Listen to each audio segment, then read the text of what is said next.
السلام علیکم، کیا حال چال ہیں بچوں؟ امید کرتی ہوں سب بچے خیریت سے ہوں گے اور اپنی چھٹیاں جو ہے بہت سے اسکولوں میں چھٹیاں ہو چکی ہیں اور بہت سے اسکولوں میں ابھی چھٹیاں نہیں ہوئی ہیں اور چھٹیوں کا اعلان ہو رہا ہے، ہونے والا ہے، یعنی کہ جون میں جو ہے چھٹیاں بہت سے اسکولوں میں ہو جائیں گی اور کچھ اسکول ایسے ہیں جن میں 9 میٹرک کا جو ہے وہ سینٹر پڑا ہے تو ان اسکولس میں چھٹیاں ہو چکی ہیں۔ تو بچے کچھ جو ہیں وہ بےتابی سے چھٹیوں کا انتظار کر رہے ہوں گے کیونکہ چھٹیوں میں انجوائے بھی کرتے ہیں بچے خوب۔ تو پھر یہ ہے کہ چھٹیوں میں یہ نہیں کرنا کہ صرف انجوائے کرنا ہے بلکہ اپنے جو چھٹیوں کا کام ملا ہے اس کو بہت اچھے طریقے سے کرنا بھی ہے اور اس کو پھر یاد بھی کرنا ہے۔ اچھا، آج جو لیسن میں آپ لوگوں کو پڑھانے لگی ہوں اس کا نام ہے 7 کلاس کی اردو کا لیسن ہے نظم و ضبط۔ نظم و ضبط کے معنی جو ہیں وہ کیا ہیں؟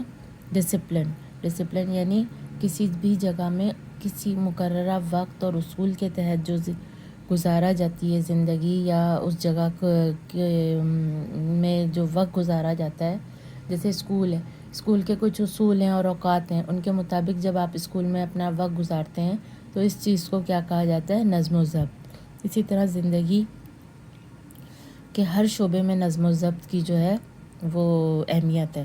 جہاں پہ نظم و ضبط نہیں ہوتا وہاں پر جو ہے انتشار پھیل جاتا ہے اور وہاں معاملات جو ہیں وہ الٹ جاتے ہیں، بالکل جیسے ہونے چاہیے ویسے نہیں ہوتے۔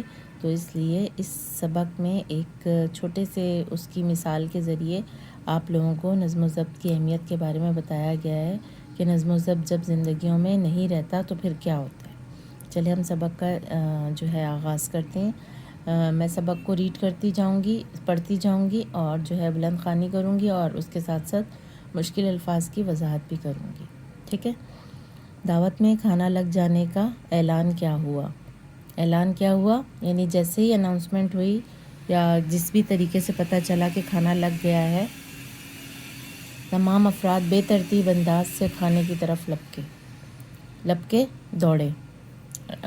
کسی کو رکابی کی تلاش تھی، رکابی کہتے ہیں پلیٹ کو، کسی کو پلیٹ کی تلاش تھی تو کوئی چمچہ تلاش کر رہا تھا، جبکہ تجربہ کار افراد پہلے ہی جست میں رکابیاں لے کر کھانے کے ڈونگوں کی طرف دوڑ لگا چکے تھے۔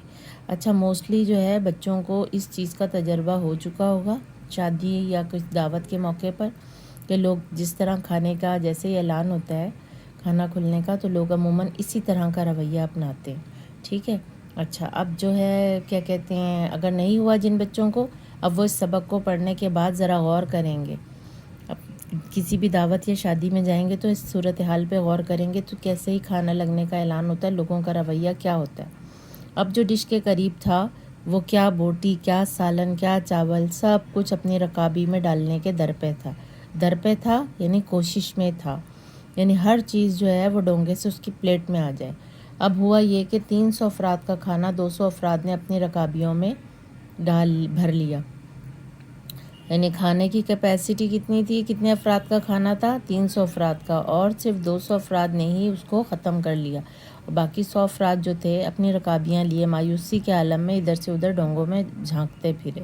مایوسی کے عالم میں کیونکہ ڈونگے جو تھے وہ خالی ہو گئے تھے، بس کسی میں کہیں تھوڑا سا شوربہ تھا یا کہیں ایک آدھ کوئی ہڈی پڑی ہوئی تھی، کسی کو سادہ چاول مل گئے تو کسی نے صرف روغنی شوربے کو غنیمت جانا۔ ایسے افراد اپنی بے بسی پر افسردہ تھے۔ افسردہ یہ تھے، بے بسی پر کیا مطلب کہ وہ بدتمیزی انہوں نے نہیں کی، وہ دوڑے نہیں، انہوں نے لوگوں کو دھکا دے کے آگے نہیں بڑھے، تو وہ جو تھے ان کو نہیں ملا، تو اس لیے ان کو پھر افسوس ہوا کہ دیکھو ہم نے جو ہے نظم و ضبط قائم رکھا یا تمیز کے دائرے میں رہے اور ہمیں کچھ بھی نہ ملا۔ اور بدنظمی کے ساتھ کھانے پر حملہ ہونے والے افراد کو دل ہی دل میں کوس رہے تھے۔ دل ہی دل میں کوسنا جو ہوتا ہے اس کا مطلب یہ ہوتا ہے کہ دل ہی دل میں برا جاننا۔ کھانے کا عمل 20 منٹ میں ختم ہو گیا، لوگوں کا لوٹ مار کا جذبہ بھی پست ہو چکا تھا اور وہ اپنی رکابیاں میزوں پر رکھ کر پلٹ رہے تھے۔ میز پر رکھی رکابیاں قابل دید منظر پیش کر رہی تھیں۔ قابل دید منظر، دیکھنے کے قابل منظر، ایسا منظر جس کو انسان دیکھے اور پھر بار بار ذرا دیکھے۔ کیوں قابل دید منظر تھا؟ دیکھیں آگے کیا کہہ رہے ہیں. کسی رکابی میں بریانی کی تہ لگی ہوئی تھی، کسی کی رکابی سے مجروح مرغ اپنی بے بسی کی داستان کہہ رہا تھا. ٹھیک ہے، یعنی لوگوں نے جو پلیٹوں میں بھر لیا تھا، ظاہر ہے وہ پورا کھا ہی نہیں سکے، تو وہ بچا ہوا کھانا تھا. کسی رکابی میں سلاد دعائی دے رہی تھی، اور کہیں بادام پستوں سے مرصع یعنی سجا ہوا گاجر کا حلوہ یہ فریاد کر رہا تھا کہ مجھے یوں کچرے پر ڈالے جانے کے لیے تو اتنے اہتمام سے تیار نہ کیا گیا تھا. ایسا کیوں ہوا؟ کھانا بھی افراد کی تعداد سے زیادہ تھا، پھر بھی کئی افراد بھوکے رہے اور سینکڑوں افراد نے کھانا ضائع بھی کیا. اس کی وجہ کیا تھی؟ یہاں خود ہی بتایا جا رہا ہے کہ اس کی وجہ بے صبری اور نظم و ضبط کی کمی ہے. اللہ تعالیٰ کا پیدا کیا ہوا نظام کائنات اپنے اندر ایک خاص ترتیب رکھتا ہے. اللہ تعالیٰ کا پیدا کیا ہوا نظام کائنات، ٹھیک ہے، سمجھ میں آ گیا؟ یہ جو کائنات بنائی ہے اللہ تعالیٰ نے اور ایک نظام بنایا ہے پورے کا پورا، اس کی اپنی ایک خاص ترتیب بھی رکھی ہے. بنا کر ایسے ہی نہیں چھوڑ دیا کہ سورج صبح نکلے گا، سورج کی جب مرضی ہوئی سورج دوپہر میں نکل گیا، سورج کی اگر مرضی ہوئی نہ نکلا، سورج کی مرضی ہوئی تو شام میں نکل گیا. ایسا نہیں ہے. جو وقت اللہ نے بنایا ہے کہ یہ اس ٹائم پہ طلوع ہوگا وہ اسی ٹائم پہ طلوع ہوتا ہے. ٹھیک ہے، سورج کا ہر صبح وقت مقررہ پر طلوع ہونا اور وقت مقررہ پر غروب ہو جانا نظم و ضبط کی عمدہ مثال ہے. اسی طرح سے ایک بہترین مثال ہے، اسی طرح چاند کے گھٹنے بڑھنے میں بھی ایک ترتیب دکھائی دیتی ہے.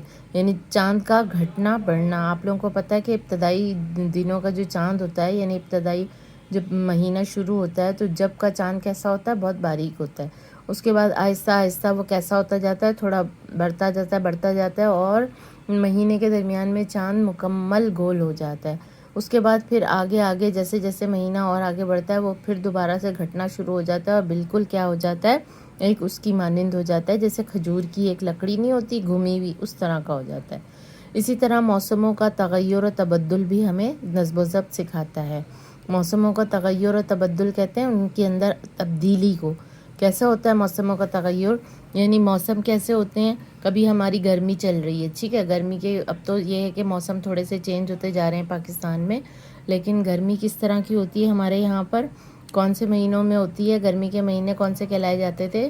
اپریل بھی نہیں کہلاتا تھا ایکچولی، مئی جون جولائی اگست کہلاتے تھے، یہ گرمی کے مہینے ہوتے تھے. پھر اس کے بعد آہستہ آہستہ موسم تبدیل آہستہ آہستہ ہونا شروع ہوتا ہے. یہ نہیں ہوتا تھا کہ آج شدید گرمی تھی تو اگلے دن شدید سردی. آہستہ آہستہ اس میں تغیر آتا تھا اور گرمی کس میں تبدیل ہو جاتی تھی؟ سردی میں. اچھا موسم بیچ میں آتا ہے اور ہوتے ہوتے پھر سخت سردی شروع ہو جاتی ہے، اور پھر سخت سردی آہستہ آہستہ کس میں تبدیل ہو جاتی ہے؟ گرمی میں، موسم بہار کے ساتھ ساتھ.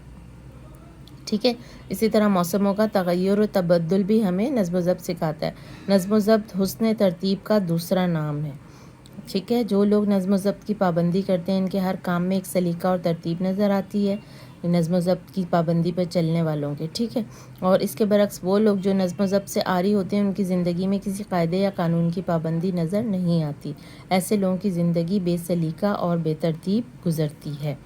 ٹھیک ہے، اب میں جو ہوں اس لیسن کو جو ہے یہاں پر وائنڈ اپ کروں گی، اور اگلی اس میں ویڈیو میں نا اس کو باقی آپ کو جو ہے سمجھاؤں گی.